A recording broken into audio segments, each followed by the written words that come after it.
Hey fam, how's it going? Welcome back to my channel. You know what happens when I put this wig on.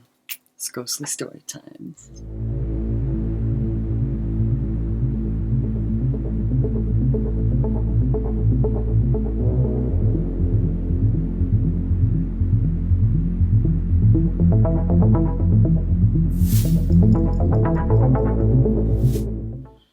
We're going to begin with an article at the randomtimes.com called Georgetown Castle, an allegedly haunted mansion with a tragic tawdry past. Alright, so this place was built in 1902 by Peter Gessner, who was a gambler and blackjack dealer at the famous Central Tavern in Seattle's Pioneer Square district. So, having trouble with the local authorities for running questionable gambling and, prostitution activities, he decided to move his operations farther out of town to avoid too much unwanted attention. And that area of Georgetown back then was the outskirts of Seattle. Nowadays, you have downtown Seattle, and then just south of that is very industrialized, right? And then beyond that is Georgetown. It's just a little neighborhood, it's nice and chill. A lot of the artists and musicians that were in Ballard kind of migrated down as the gentrification took a hold of the city, and it's really difficult to get in there. So, back then, this area was considered the red light district. So he turned the home into an infamous brothel and gambling parlor. However, he didn't get much of a chance to enjoy it himself. It never turned out very well. No, we know these stories, don't we? It seems that the second floor is haunted by Gessner himself, who only lived a year after moving into his castle. He died a gruesome death, committing suicide in a house reportedly by drinking carbolic acid. But there are also rumors of foul play, like the Seattle papers reported it as a case of lovesickness over his young wife Lizzie, who had recently left him for a chicken farmer. The 1920s, the place was once again functioning as a brothel. And for years, though, it had sat vacant and brambles grew up into the property. And then decades later, it was finally turned into a somewhat respectable boarding house for folks like Boeing workers and stuff, right? I don't know.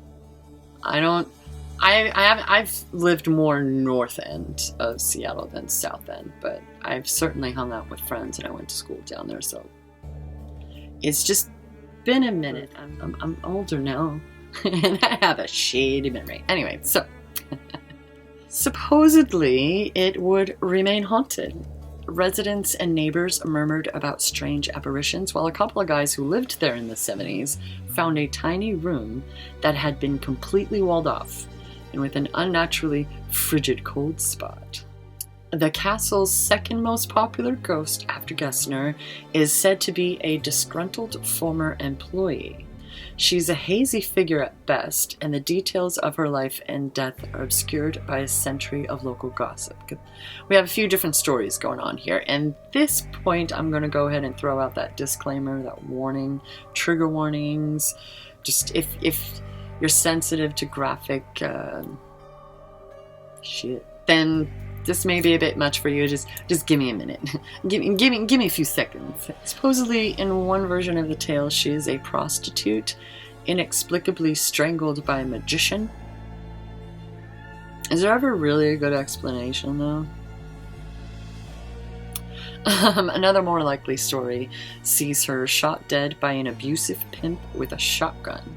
In some version of the story, her name is Sarah, and in others, Mary. In one version, the ghost has flowing red hair and a white nightgown, but in others, she has dark hair and kohl-rimmed eyes. Then there's, why not both? Maybe there are just multiples. Shit happens.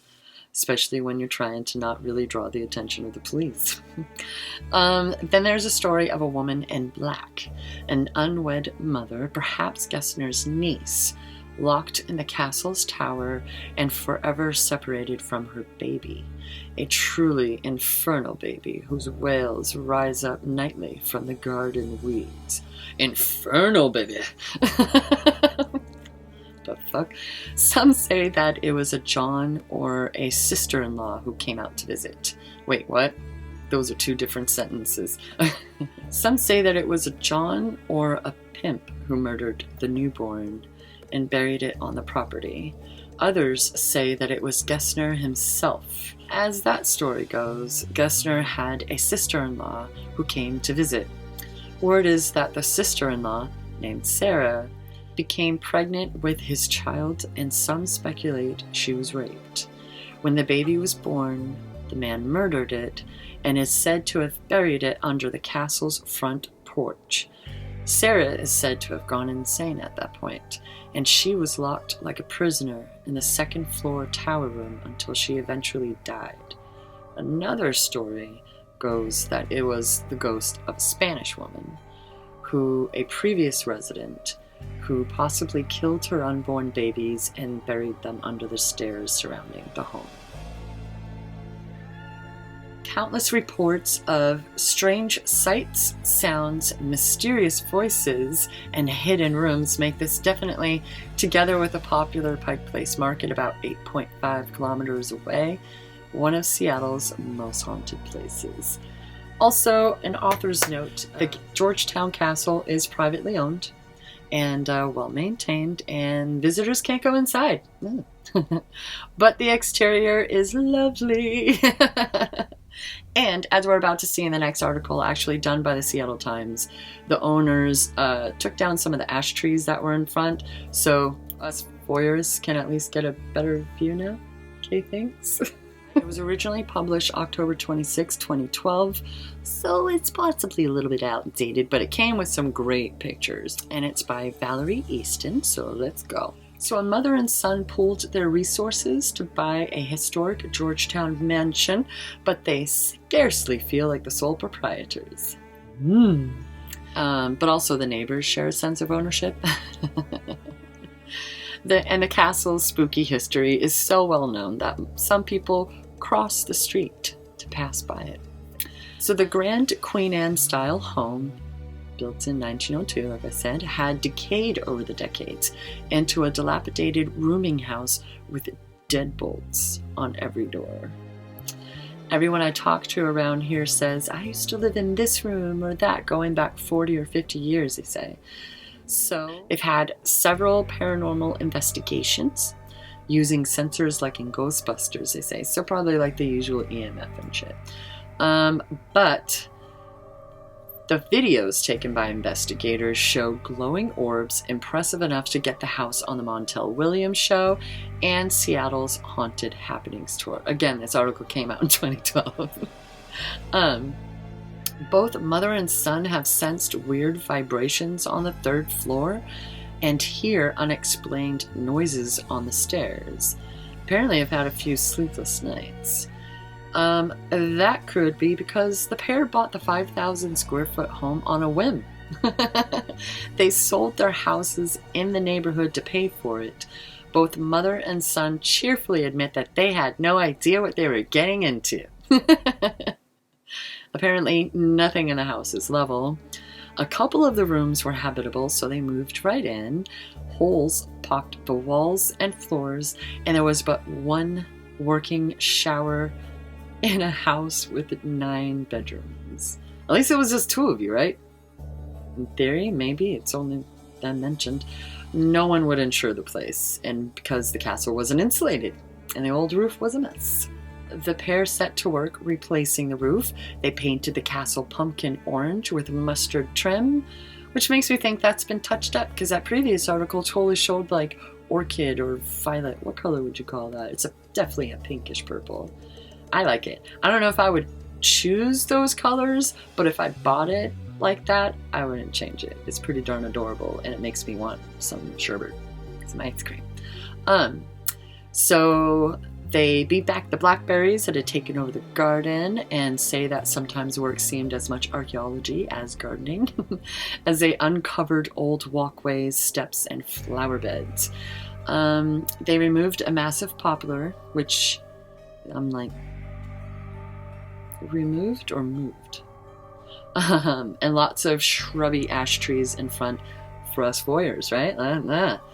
Aided by their neighbor, horticulturist, they added a patio to the back garden and planted the narrow side gardens with shade-loving ferns and hostas.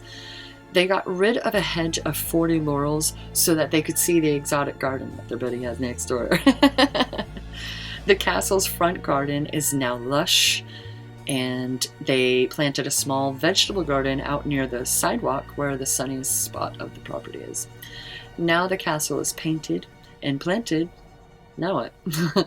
So apparently they answered without hesitation, a garden shed and chicken coop. Oh my goodness, you need to get like black chickens like Charlie, the pants wearing chicken.